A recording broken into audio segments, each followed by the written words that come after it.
Oui, moi c'est Maman Eboya Jeffery, je suis sage-femme au centre hospitalier du Monde.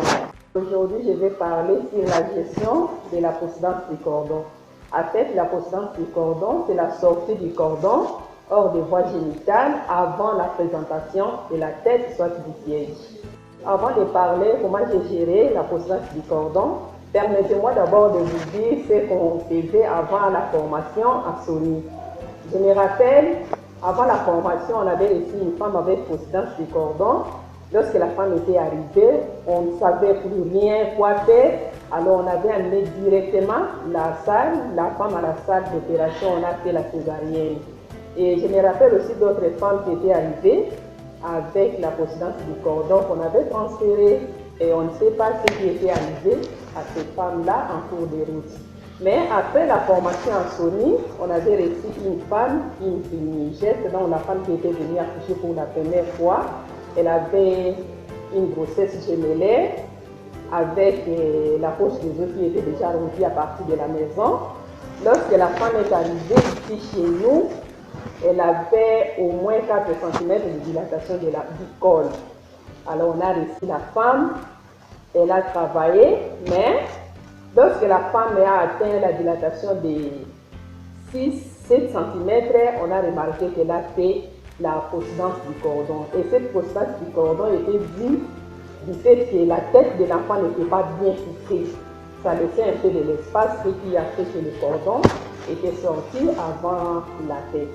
Alors on avait directement appelé le médecin. Lorsque le médecin est venu, il a dit seulement comme ça, il a commencé à écrire la lettre de transfert. Il a appelé son mari pour dire que la femme doit subir automatiquement la césarienne. Comme on est la nuit, l'opérateur n'est pas là, on doit transférer la femme pour la césarienne. Et le mari a commencé à pleurer parce qu'il n'avait rien comme argent pour payer la césarienne.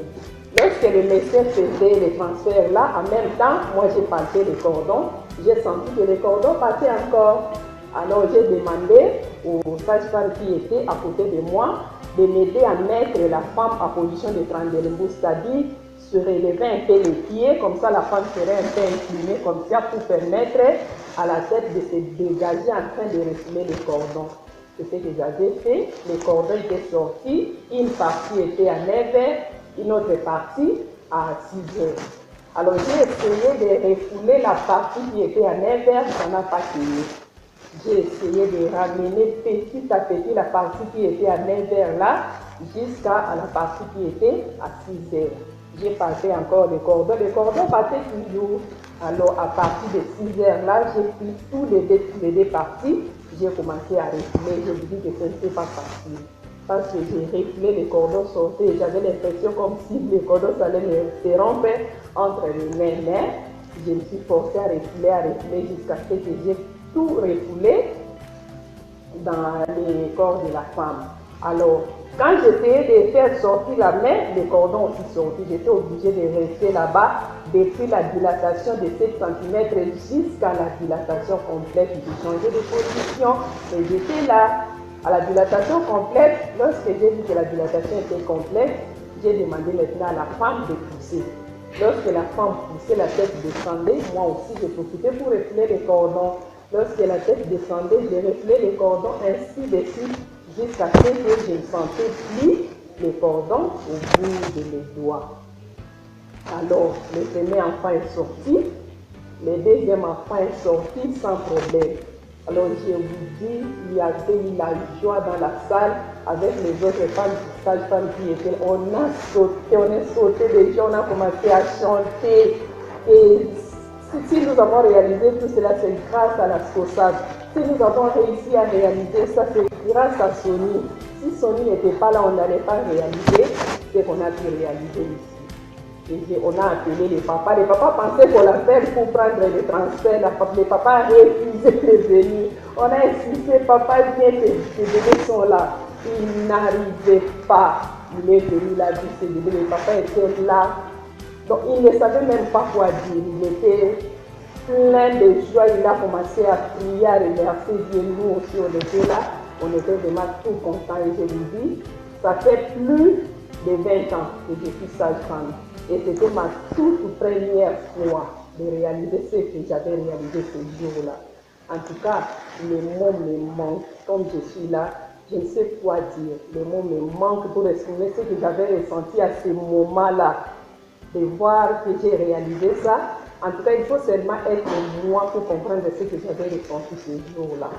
Parce que si c'était avant la formation, on allait transférer cette femme-là. Et c'est sûr que cette femme-là, elle était arrivée au lieu du cancer, cet enfant-là allait mourir en cours de route. Mais grâce à la SOSAF, grâce à Sony, nous avons pu réaliser ce qu'on avait réalisé. Nous avons évité une césarienne à cette femme. Nous avons sauvé cette vie-là avec des petits gestes, avec nos doigts seulement, avec nos désirs de sage-femme. Nous avons évité une césarienne et nous avons sauvé cette vie-là qui était en danger. Les difficultés, je peux dire que si on a pu réaliser, on a pu gérer cette procédure du cordon, c'est parce que c'était la nuit. Si c'était la journée, là, cette femme-là allait connaître automatiquement une césarienne. Parce qu'on était la nuit, l'opérateur n'était pas là, on était libre de pratiquer notre champ de sage-femme. Mais si c'était la journée, on n'allait pas nous laisser le temps de pratiquer notre champ de sage-femme. Or, nous sommes compétents. Nous avons eu la formation, on a été formés, nous connaissons ce qu'on peut faire pour gérer, c'est ce qu'on avait fait. Mais si c'était la journée, on n'allait pas nous laisser notre champ d'action. Donc nous avons besoin de notre autonomie afin de travailler librement. Et on avait eu aussi d'autres difficultés, on avait manqué les blocs de lit, les pieds de lit pour soulever les lits, mettre la femme en position de triangle. Heureusement, on avait utilisé les briques qu'on avait ramassées par là. Ce sont là les difficultés qu'on avait pour bien travailler et réaliser notre standard. J'ai dit merci beaucoup à notre centre hospitalier du Moamba parce que c'est lui qui nous a permis d'aller suivre la formation à Sony. Et je remercie aussi beaucoup la SOSAF parce que c'est grâce à elle que nous avons eu contact avec les partenaires qui nous ont donné la formation. Et c'est cette formation qui a fait de nous ce que nous sommes aujourd'hui. Si nous sommes respectés dans notre centre hospitalier, c'est grâce à la formation qu'on avait reçue. Voilà pourquoi nous nécessitons de dire merci à la SOSAF et de continuer. Nous avons encore beaucoup besoin d'autres formations pour nous amener au niveau où nous voulons être.